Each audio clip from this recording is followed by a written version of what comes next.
remember the moment when the fabric of our small town, Maple Ridge, was irrevocably torn by the disappearance of a young soul.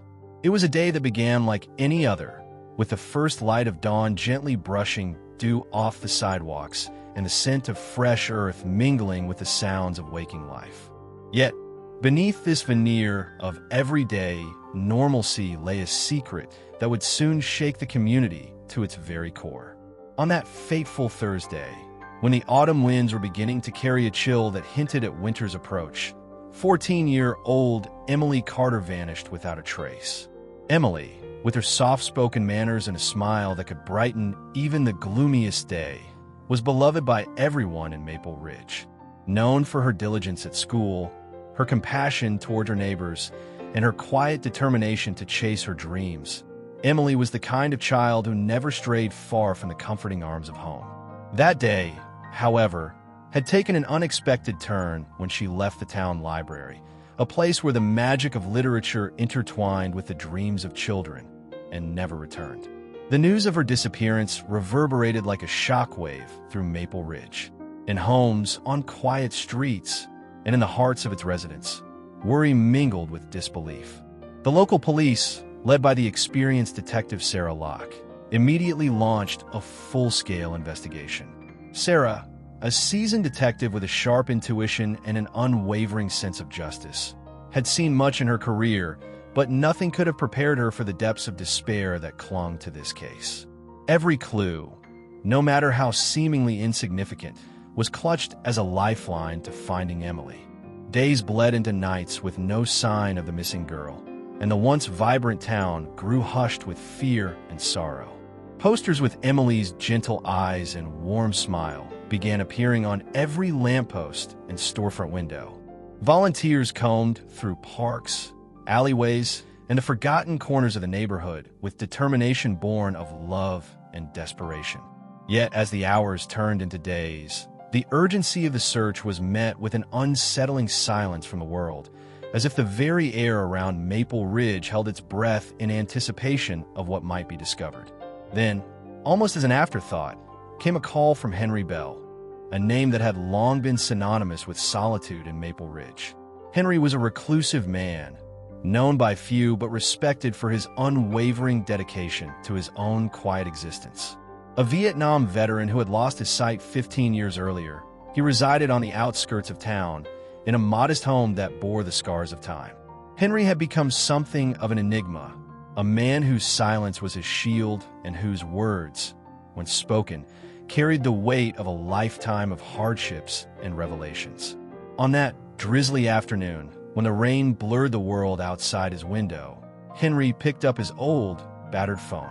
His voice, roughened by years of solitude yet imbued with an unexpected clarity, broke the silence of the police station with a single statement. "I heard something, detective." Those few words would change everything. At first, Sarah Locke was skeptical. The idea that a blind man could have discerned any detail about the events of that dreadful evening seemed far-fetched to some. But something in Henry's measured tone compelled her to listen. Arranging a meeting at his home, Sarah set out, driven by the instinct that sometimes the most extraordinary clues come from the most unexpected sources. Henry welcomed her into his modest abode with a polite but guarded demeanor. The space was a study in contrasts, sparse yet brimming with memories. Shelves of Braille books lined the walls, and every surface bore the gentle mark of his quiet life. With his cane tapping a steady rhythm on the floor, Henry recounted what he had heard that fateful night in painstaking detail. He described how he sat on his small porch every evening, listening to the subtle symphony of everyday life, the rustling of leaves, the murmur of distant voices, the hum of passing vehicles. On the night in question, as the clock neared 8 p.m., he recalled a distinct noise that broke through the familiar sounds. There had been the sputter of an engine, one that did not run smoothly, but instead grumbled like it was suffering from misfiring cylinder. Following that came muffled voices, laden with tension and anger, a voice that seemed desperate, and another that trembled with terror. Then, the sound of a door slamming, and finally the jarring squeal of tires skidding along the wet pavement. Henry's account was meticulous. He wasn't able to see the events unfolding, but his ears had caught every nuance of the sound. It wasn't just noise, he insisted softly. It was like music, the kind of music that tells you something is horribly wrong. Sarah, struck by the clarity of his recollection, felt a renewed spark of determination. She ordered an audio analysis of traffic footage from the surrounding streets and scoured local surveillance recordings, hoping to match Henry's description with a physical trail. The breakthrough came when an obscure security camera at a gas station on Main Street captured a brief, grainy video the same night Emily disappeared. The footage was nearly indecipherable, but one thing stood out: the unmistakable noise of a sputtering engine and tires that screeched in a high-pitched wail as the vehicle sped away. Sarah's team of audio experts enhanced the sound, isolating the peculiar hum of an engine that seemed to falter in a pattern. They compared it to known models, eventually identifying the engine as one from an older model car with a history of mechanical issues, a vehicle that wasn't commonly found on the streets of Maple Ridge. Henry was called in again and asked if he could pinpoint any additional detail. With quiet insistence, he described not only the sound, but also the rhythm of the event, the spacing between the sounds, the intensity of the voices that accompanied them. It was the kind of drive you'd hear when someone's in a rush, someone running from their past, he said. His words, heavy with prescient sorrow, seemed to hint at a deeper story behind the disappearance. Detective Locke was grateful for the insight, though it only deepened the mystery. The car in the footage was soon traced back to a 1999 Oldsmobile Cutlass, its faded red exterior masking a troubled past.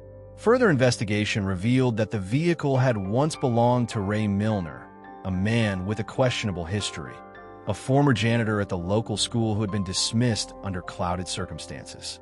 Ray Milner's existence was shrouded in rumors of erratic behavior and unexplained absences, but his name had largely faded into the background of Maple Ridge's collective memory until now. As the investigation took a pivotal turn, Sarah and her team set out to locate Ray Milner. Through a series of meticulous searches and interviews, they discovered that Milner had been living in a rundown trailer on the outskirts of a neighboring county, a place where secrets often found shelter amid broken walls and overgrown weeds.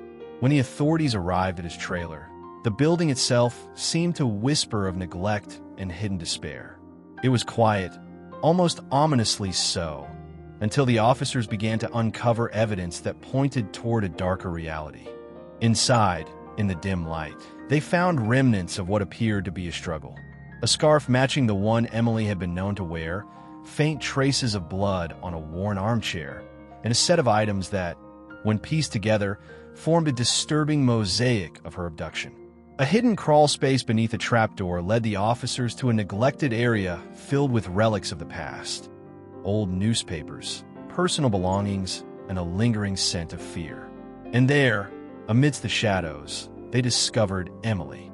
The young girl was alive, albeit barely.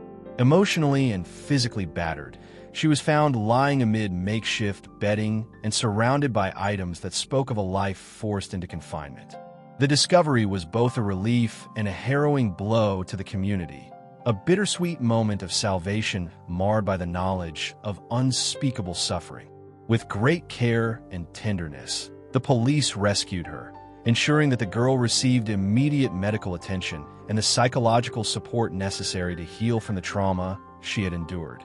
The subsequent arrest of Ray Milner sent shockwaves through the community. The evidence against him was overwhelming, and during the interrogation, he broke down under the weight of guilt and frustration. His story was a tangled web of anger, desperation, and a troubled past that had led him to commit unspeakable acts. He confessed, though his words often stumbled and faltered, speaking in disjointed phrases about the intensity of his own inner demons and the fear that had driven him to isolate Emily. In his distorted logic, he believed he had saved her from a world that had hurt him in so many ways, even as he tormented her in his deluded vision. Over the following weeks, as autumn deepened into a somber winter, Maple Ridge slowly began the arduous process of healing. Emily's recovery was nothing short of miraculous, her resilience shining through even the darkest moments of her ordeal. In every therapy session, in every tender moment with her family, there remained a quiet whisper of hope, a promise that even in the face of unspeakable horror, light could be found. Detective Sarah Locke received accolades for her perseverance and the unconventional lead provided by Henry Bell, the blind witness whose extraordinary hearing had unraveled a mystery that many had believed was impenetrable. Henry, a man who had long hidden behind his isolation, became an unlikely hero. His story, the day he listened, the night he heard the truth, became woven into the collective memory of the town. People visited him, bringing tokens of gratitude, sharing their own stories of loss and hope. And for the first time in years, Henry felt that his silence had given way to a voice that spoke truth. In the wake of these events, Maple Ridge transformed. The tragedy had left scars that would never fully fade, yet it also sparked a profound sense of community and resilience. Neighbors who had once led lives that barely intersected now rallied together, supporting not only Emily and her family, but countless others who faced their own battles. New initiatives were launched to ensure the safety of the town's youth, and a memorial garden was established in Emily's honor, a living testament to the fragility of life and the enduring strength of hope. For Detective Locke, the case was a turning point, a reminder that sometimes the truth hides in the details and that every voice, no matter how quiet or seemingly insignificant, must be heard. She continued to work tirelessly, not just on cold cases, but on building trust within the community, forging bonds that would allow the truth to shine through even the darkest hours. Every time a resident passed by Henry Bell's home or walked near the memorial garden, they were reminded that the courage to listen might very well be the spark that illuminates even the most obscure path to justice. Years later, the story of Emily's rescue and the blind witness who led the way became part of Maple Ridge folklore, a legend told in hushed tones by elders, recounted to wide-eyed children, and immortalized in local history. It served as a powerful reminder that even when the eyes cannot see, the heart and the ears can perceive what lies beneath. And in every retelling of that fateful night, the essence remained unchanged, a testament to the fact that true heroes often come from the most unexpected places, and that every lost voice, when given a chance, can reveal a truth that saves a life.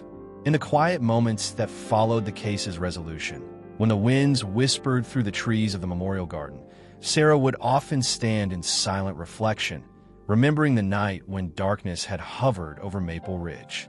There was an unspoken understanding among those who had witnessed the unfolding of events, a profound recognition that while the scars of the past might never fully fade, they could serve as beacons of light guiding future generations away from despair. The collaboration between ordinary citizens, a relentless detective, and an extraordinary blind veteran became a narrative of empowerment and redemption, a narrative that proved that hope is not found solely in what we see, but in what we listen to and feel deep within our souls.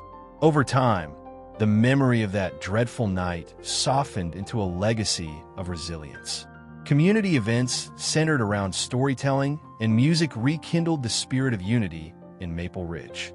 Local schools established programs not only to teach about safety and vigilance, but also to celebrate the small miracles that arise from collective compassion.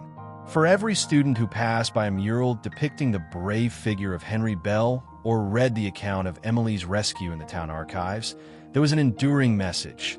In even the bleakest moments, the human spirit possesses the power to listen, endure, and ultimately triumph over the darkness. In retrospect, one might wonder how a single night, when a blind man's keen hearing and an unwavering dedication to justice collided, could have such far-reaching effects.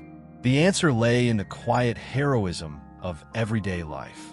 The story of that night transcended the boundaries of a mere criminal investigation. It became an enduring metaphor for the importance of empathy, attentiveness, and the belief that every sound has a story.